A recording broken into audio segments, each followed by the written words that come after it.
네, 여러 차례 걱정했지만 그만큼 절박하다는 얘기입니다. 코로나19 여파로 소상공인은 물론 중소기업의 어려움이 너무나 심각합니다. 네, 정부와 지자체가 이들 기업의 피해 지원에 나서고 있지만 정작 금융권의 실질적인 대책은 없어서 대출 금리 인하 등의 고통 분담이 필요하다는 지적입니다. 네, 단 1%만 이자를 낮춰줘도 돈 빌려 쓰는 영세 사업자에게는 큰 힘이 되니까요.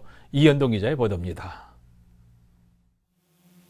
경기 침체에 코로나19 사태까지 더해지면서 기업들이 심각한 경영난을 겪고 있습니다.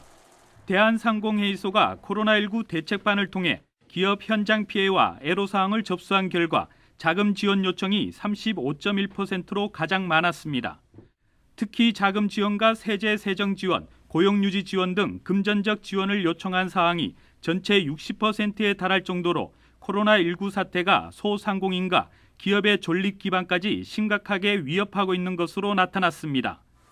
이처럼 코로나19로 인한 기업들의 피해가 늘어나면서 정부와 지자체가 각종 지원 대책을 내놓고 있지만 금융권의 지원 대책은 아직 너무 저조한 실정입니다. 특히 지역 기업 대부분이 이용하고 있는 지방은행이 금리 인하 등 차별화된 지원 대책을 내놓으며 앞장서야 한다는 지적이 일고 있습니다. 금리 인하라도 이걸 해가지고 장기적으로 1, 2년이라도 해주면 같이 더불어 좀 여기서 좀 표현하기 쉬운데.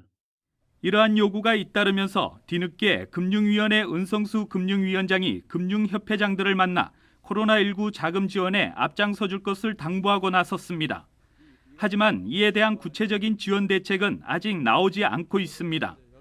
더욱이 중소기업 대출 비중이 높은 지방은행은 지역 경기 침체로 금융 부담이 커지고 있다며 금리 인하에 대해서는 신중한 입장입니다. 은행도 기업체이다 보니 금리 인하 부분에 대해서는 상당히 조금 애로사항도 사실 많이 좀 있습니다. 이런 부분들은 금융권에서 다각도적으로 좀 검토를 해서 조금 신중하게 조금 논의를 해야 될 필요가 있을 것 같습니다. 때문에 일각에서는 금융권이 금리 인하에 적극적으로 나설 수 있도록 정부와 지자체가 지원 대책을 함께 마련해야 한다는 목소리도 커지고 있습니다. JCN 뉴스 이현동입니다.